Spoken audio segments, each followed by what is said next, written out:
Radio Publique Africaine.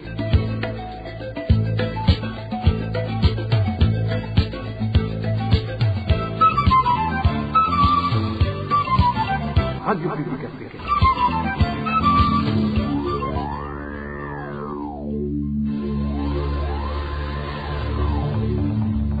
C'est le moment de suivre le journal parlé en français. À la présentation, Eloge Diva, Lemesha. 10e jour du mois de décembre 2025. Bonsoir et bienvenue dans ce journal. Tout de suite, les principaux titres.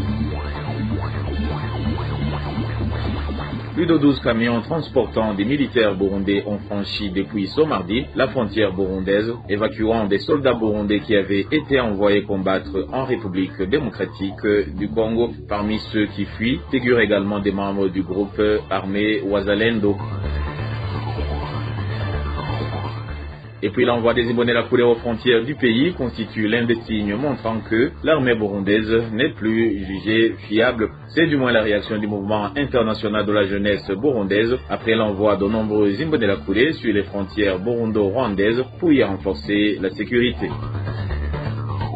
Et comme tous les mercredis, vous allez suivre le mini-magazine au cœur de la société. Celui d'aujourd'hui revient sur les combats qui ont récemment eu lieu dans l'est de la République démocratique du Congo. Voilà pour les titres. Le développement, c'est dans quelques instants. Oh, bonsoir, démarrons ce journal par la page politique. Le président du parti au pouvoir, le CNDD-FDD, Révérien Ndikuliyo, a démissionné de son poste de sénateur. Les informations nous fournies par les Bagumnyabanga révèlent que cette démission est l'une des stratégies en rapport avec les élections de 2027 du groupe de Ndikuliyo pour contrer la candidature d'Evariste Ndayishimiye. Plus de détails avec Désiré Atungimana. Révérien Ndikuliyo, qui a démissionné au poste de sénateur, a été élu dans les élections sénatoriales du 23 juillet 2025 en province de Virunga. Les échanges de correspondance entre Révérien Ndikuliyo, le Sénat burundais, la Cour constitutionnelle et le président Evariste Ndayishimiye, dont la RPA possède des copies, montrent que Révérien Ndikuliyo a démissionné le 10 novembre de cette année.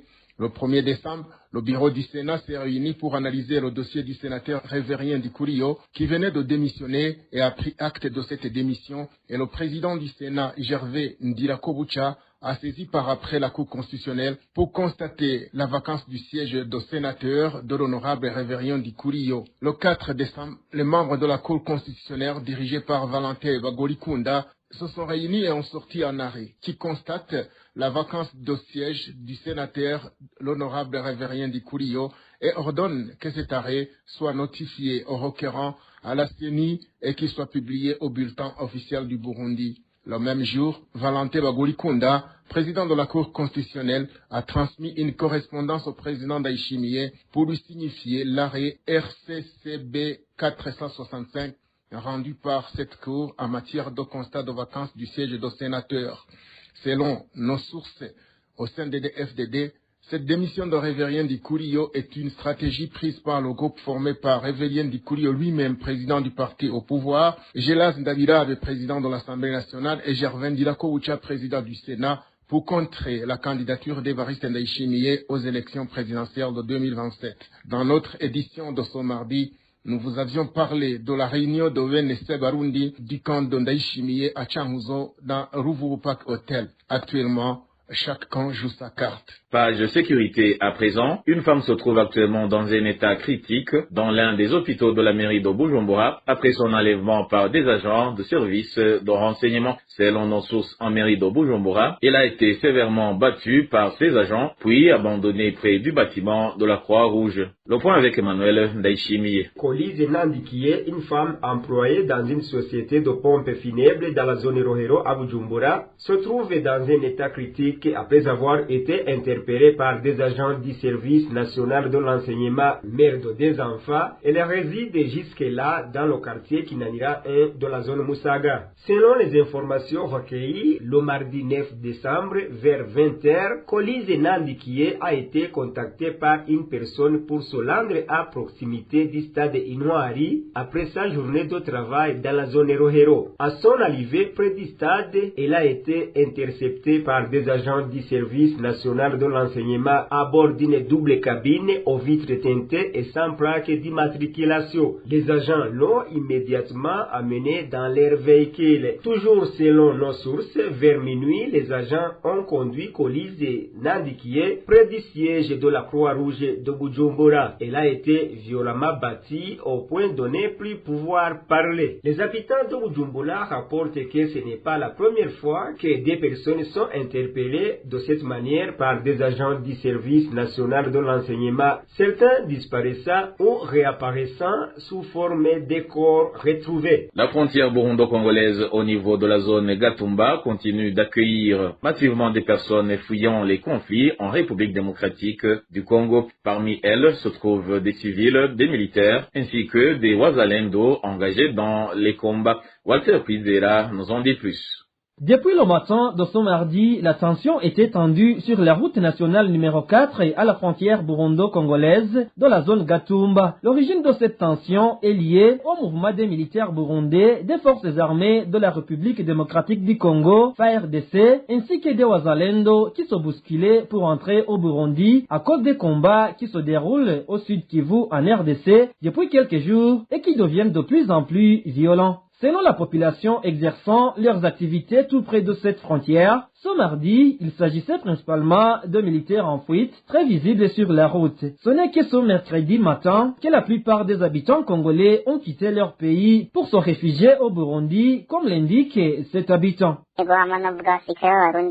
Les militaires burundais ont fui les combats et sont entrés au Burundi hier. Aujourd'hui, c'est la population qui est en train de fuir. Mais hier, 12 véhicules militaires ont quitté la ville d'Uvira vers le Burundi. Ils passent sur deux frontières, celle de la RN4 à Gatumba et sur l'autre de Vugizo. Sur les deux frontières, ils sont accueillis par les militaires et la police.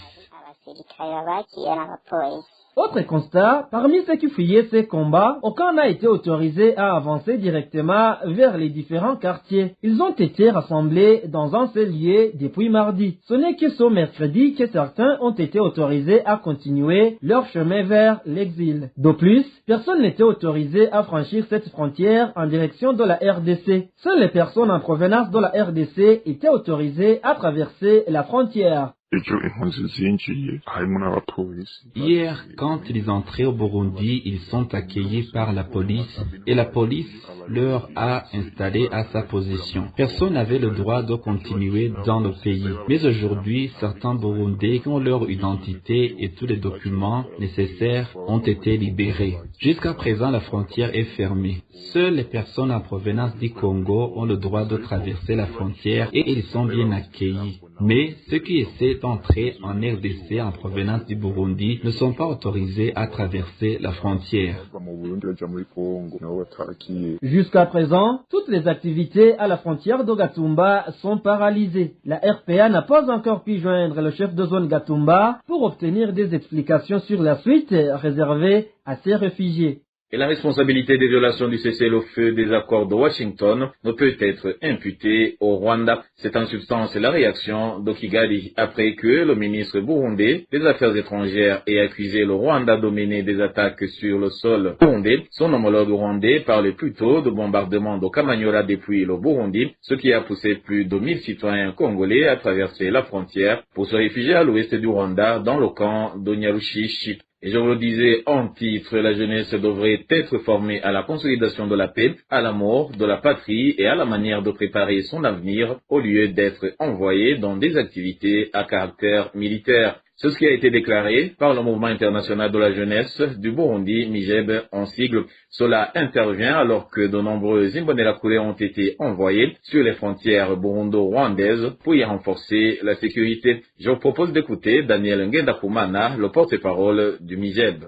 En tant que jeunes, nous pensons que l'envoi des Imbonerakure dans des missions qui relèvent normalement de l'armée révèle une défaillance grave de l'État. Lorsqu'un gouvernement commence à remplacer ses forces régulières par une milice, cela montre une perte de confiance envers sa propre armée et une dérive dangereuse des institutions. La surveillance des frontières est une mission militaire clairement définie et faire appel à des civils ou à une milice expose la jeunesse à un risque énorme l'armée et affaiblit encore davantage la crédibilité de la force de défense nationale du Burundi, qui est déjà fragilisée par son implication opaque dans la crise en République démocratique du Congo. La jeunesse ne doit pas être utilisée comme outil politique dans des tensions qui la dépassent. Sa place est dans la construction de la paix, pas dans des zones de guerre improvisées. Nous les appelons à la prise de conscience. Il faut qu'ils pensent à leur avenir et à leurs familles, à leur vie. Il faut qu'ils n'acceptent pas d'aller mourir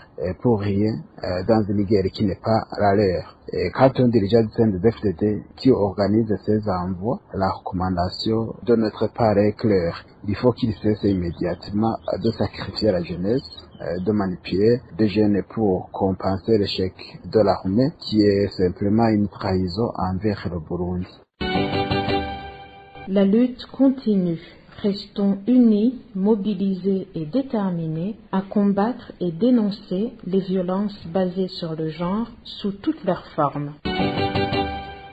Poursuivons ce journal par la page gouvernance. Des personnes qui versent des pots de vin sont privilégiées au détriment de celles qui n'en donnent pas, lesquelles rentrent alors les mains vides. D'autres profitent de leur position pour s'approprier les biens de l'État. Ces propos ont été tenus par Monseigneur Salvatore Niciterese, évêque du diocèse de Bururi, lors d'une célébration à l'occasion des préparatifs de la fête de la Nativité. Le prélat souligne également que certaines décisions sont prises pour protéger les intérêts de ceux qui détiennent le pouvoir avec la complicité de certaines institutions. Suivez-le.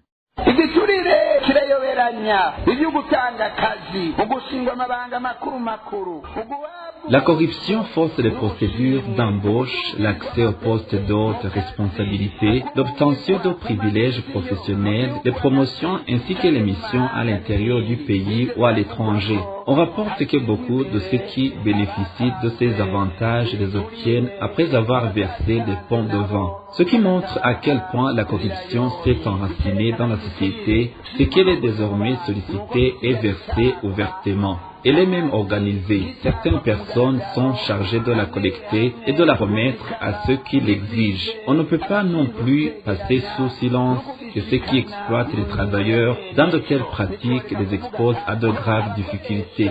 Il existe également des individus qui, profitant de leurs fonctions prestigieuses ou de leur position sociale, s'approprient les biens publics, les biens des voisins ou ceux des plus vulnérables. N'oublions pas non plus ceux qui prennent des décisions destinées à protéger les intérêts de personnes puissantes bénéficiant de l'appui de certaines institutions. Certains ont même mis en place de véritables barrières pour sauvegarder un réseau de vols et de détournements impliquant des personnalités influentes et leurs complices. D'autres encore volent par avidité dans le but d'amasser rapidement des richesses. Ceux-là n'hésitent pas à revenir sur leurs engagements, à renier leurs signatures ou à détourner les biens qui leur avaient été confiés.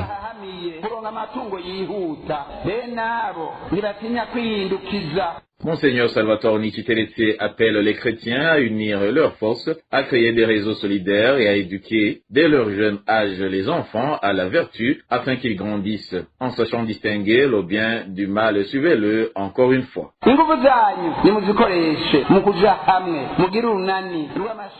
Mettez vos forces en commun et formez des associations solides afin de vous engager dans des activités de développement. Cela vous aidera à lutter contre la paresse et à améliorer vos conditions de vie tout en vous protégeant des mauvais comportements susceptibles de perturber votre communauté, comme l'enseigne Saint Jean-Paul II. Détachez-vous des mauvaises habitudes et laissez-vous guider par Jésus-Christ dans vos relations avec les autres. Veillez à transmettre une bonne éducation humaine et chrétienne dès le plus jeune âge. Les enfants doivent grandir en prenant exemple sur des personnes responsables, capables de distinguer le bien du mal et de connaître leurs droits comme leurs interdictions. N'oublions pas que l'éducation commence tôt, car l'arbre se redresse lorsqu'il est encore jeune. Quant aux chrétiens qui occupent des fonctions dans les institutions chargées d'élaborer et de faire respecter les lois, vous aussi engagez-vous à éradiquer toute forme de vol avant toute chose. Établissez des lois justes, équitables pour tous, puis respectez-le. Réglez les conflits avec intégrité pour que les victimes soient rétablies dans leurs droits conformément aux principes de justice que l'on trouve dans l'Exode chapitre 22 à partir du premier verset. L'association Olucom, spécialisée dans la lutte contre la corruption, s'oppose à l'exportation de minerais bruts tant que le Burundi ne dispose pas de moyens nécessaires pour les transformer sur place. Gabriel Rufyiri l'a déclaré lors d'une conférence de presse organisée ce 9 décembre à l'occasion de la journée mondiale de lutte contre la corruption. Il demande au gouvernement d'instaurer d'abord la transparence, faute de quoi le Burundi risque d'enregistrer d'énormes pertes. Suivez Gabriel Rufyiri, il est le président de l'Olucom. Vous savez que le gouvernement du Burundi a mis en avant le secteur minier. Le secteur minier, c'est l'un des secteurs qui doit normalement contribuer au niveau du budget. Mais je dois vous dire que la rubrique, parmi les rubriques spéciales, cette rubrique nous montre qu'il y a encore un autre travail à faire. Nous exigeons qu'il y ait vraiment de la transparence depuis la négociation contrat au niveau de la recherche minière, au niveau de la contractualisation du permis d'exploitation, jusqu'à donc en passant par la commercialisation des minéraux, jusqu'au rapatriement des devises, donc des fruits des minéraux. Donc des fruits des minéraux, c'est-à-dire des devises. Jusqu'aujourd'hui, l'Olucom peut affirmer qu'il y a de l'opacité jusqu'à preuve du contraire. On nous a parlé de 3 sociétés qui sont en train d'exploiter les minéraux aujourd'hui. Vous savez, le monde entier sait ce qu'il est en train de faire. Vous savez, aujourd'hui, il y a ce que nous appelons l'intelligence artificielle. On nous parle que les minéraux de la nouvelle génération, actuellement, se trouvent dans la région de Grand Lac. Entre autres, c'est pour cette raison que ces minéraux sont convoités par ceux qui sont dans ce domaine. Mais au niveau du Burundi, nous, dans la plupart des cas, peut-être, on chercherait des commissions ici et là, d'où cette transparence n'est pas du tout garantie. Donc, il faut que vous, les journalistes, vous exigez à ce que nous, tous les Burundis, en s'appuyant à l'article 69, exigez à ce que d'abord, il y ait de la transformation au niveau local. Il y ait vraiment, parce que ce qui est exporté, on ne peut pas l'évaluer. On ne peut pas évaluer parce que c'est le brut qui est envoyé. Donc, cherchez les experts pour que vous puissiez vous les questionner sur nos minéraux qui sont en train d'être vendus. Parce que, comme je viens de vous le dire, il doit y avoir de la transparence du début jusqu'au rapatriement des fonds. Et c'est le moment de suivre le mini-magazine au cœur de la société. Aujourd'hui, nous revenons sur les combats qui ont récemment eu lieu dans l'Est de la République démocratique du Congo, alors que certains militaires burundais sont rentrés au pays après avoir fui face au mouvement M23, lequel s'est emparé de la ville d'Uvira dans la province du Sud Kivu. Ces événements surviennent alors que les autorités burundaises attribuent la responsabilité de la situation au Rwanda. Le magazine au cœur de la société vous est présenté par Emmanuel Nyongeko. Au cœur de la société. Au cœur de la société est une émission préparée en synergie par les radios Inzamba Agateka Kawe, Radio RPA Ijuya Wanyagihugu, ainsi que la radio-télévision Renaissance. Des combats se sont intensifiés il y a quelques jours dans l'est de la République démocratique du Congo, poussant les citoyens congolais à fuir massivement vers le Burundi via la frontière de Gatumba. Beaucoup de militaires burundais, officiers et hommes de rang confondus, continuent de périr sur le champ de bataille dans le silence total du régime de Gitega, alors que d'autres fuient face aux éléments de la FC M23. Le Burundi endosse la responsabilité au Rwanda. C'est cela que nous allons développer au cours du magazine au cœur de la société de ce mercredi 10 décembre 2025, magazine qui vous est présenté par Emmanuel Nyongeko. Soyez les bienvenus. L'intensification des affrontements depuis quelques jours à l'est de la République démocratique du Congo a augmenté l'effectif des habitants congolais qui fuient vers le Burundi via le poste frontalier de Gatumba.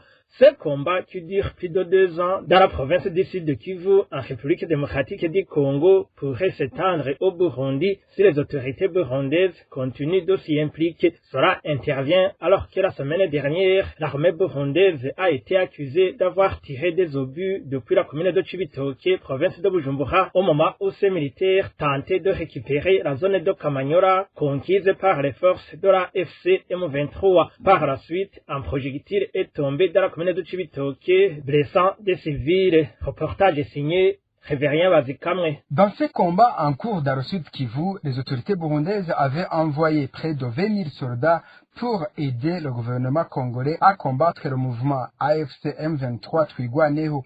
La semaine dernière, la situation a dégénéré lorsque l'armée burundaise a tiré des obus en appui aux militaires qui se battaient à Kamanyola, tentant de reprendre la zone conquise par l'AFC M23 Twirwaneho. Les dirigeants de M23 ont averti qu'ils ne pourraient pas tolérer plus longtemps d'être visés par des tirs d'obus provenant du territoire burundais et qu'ils allaient désormais neutraliser tout point de provenance de ces tirs qui finissaient par tuer des civils congolais.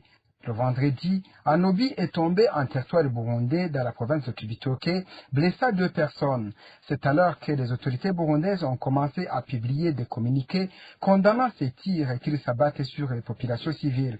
Les combats à Kamanyola auraient coûté la vie à un grand nombre de soldats burundais, bien que le nombre exact ne soit pas connu. Parmi les morts les plus notoires figurent 3 officiers, dont un lieutenant-colonel nommé Minani Athanase. Un autre officier de grade de major a été grièvement blessé et est actuellement soigné dans un hôpital de Bujumbura. Selon des sources militaires burundaises présentes sur le terrain, ces officiers sont tombés aux côtés de nombreux autres soldats.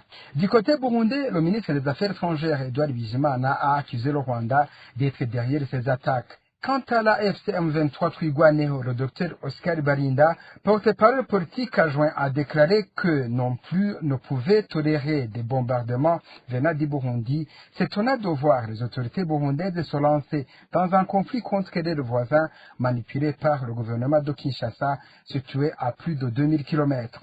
Bien que le ministre burundais Bizimana ait affirmé que les soldats burundais ne quitteraient jamais le territoire congolais, à moins que le gouvernement de la RDC ne les expulse, sur les 18 bataillons envoyés dans le Sud Kivu, il n'en resterait plus qu'environ 3, lesquels seraient en train d'envisager une voie de retrait vers le Burundi, après que les forces de AFC M23 et de Twirwaneho ont pris la ville d'Uvira, l'une des plus importantes du Sud Kivu.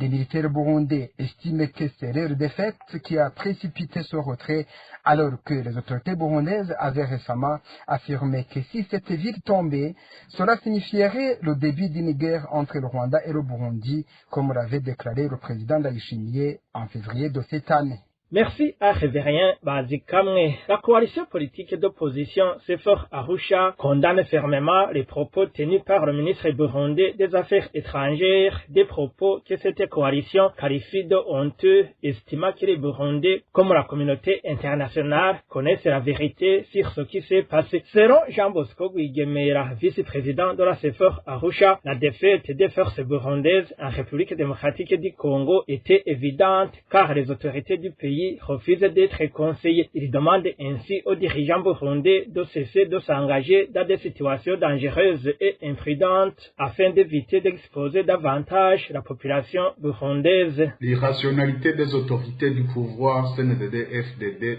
semble irrémédiable. L'envoi illégal des troupes burundaises sur le front à l'est de la RDC a été une ingérence dans une guerre intercongolaise. Voyant que la défensive de l'AFC M23 Twirwaneho est montée en force, la force de défense nationale du Burundi a décidé d'envoyer depuis Cibitoke des bombes à Kamanyola, emportant la vie de dizaines de citoyens civils et détruisant les infrastructures scolaires et hospitalières. Dans sa légitime défense, l'AFC M23 Twirwaneho a préféré détruire l'arme utilisée par la FDNB sur place à Cibitoke, et le ministre burundais des Affaires étrangères de déclarer qu'il s'agit d'une provocation, d'une agression faite par le Rwanda. Ils jouent la victime croyant que le monde est dupe. C'est vraiment ridicule. La coalition Kinshasa-Gitega vient de perdre la guerre à l'est de la RDC. Toute autre tentative est vouée à l'échec, car ces tentatives sont connues d'avance. J'en donnerai, entre autres exemples, cette confection de tenues militaires du Rwanda et de la RDC à Bujumbura. Que mijote cette coalition? Certes, le pouvoir du CNDD-FDD s'est spécialisé dans le mensonge, dans la simulation des attaques, mais tout se sait à l'avance. Ils viennent de perdre la guerre avec toutes les conséquences. Il ferait mieux de ne pas récidiver pour laisser nos peuples tranquilles et éviter le pire. La situation se présente ainsi au moment où différentes autorités burundaises, y compris le président de la République, n'ont cessé de s'exprimer que les soldats de l'AFC M23 auraient l'intention d'entrer au Burundi et qu'une fois la ville d'Uvira prise, le président Evariste Ndayishimiye avait déclaré qu'il commandera les militaires burundais pour entrer au Rwanda via Kirundo. C'est ainsi alors que prend fin le magazine Au cœur de la société de ce 10 décembre 2025 qui était centré sur les combats qui se sont récemment déroulés à l'est de la République démocratique du Congo, ce qui a augmenté le nombre de citoyens congolais qui fuient leur pays natal. Au micro, vous étiez avec Emmanuel Nyungeko. Au revoir. C'était l'émission Au cœur de la société. Et voilà, chers auditeurs de la radio publique africaine, c'est par le mini-magazine Au cœur de la société que le journal de ce 10 décembre 2025 se termine. Merci pour votre écoute et je remercie également mes collègues de la rédaction et ceux de la technique pour leur collaboration. Au micro, vous étiez avec Elodie Divin Remecha. Je vous souhaite une excellente soirée.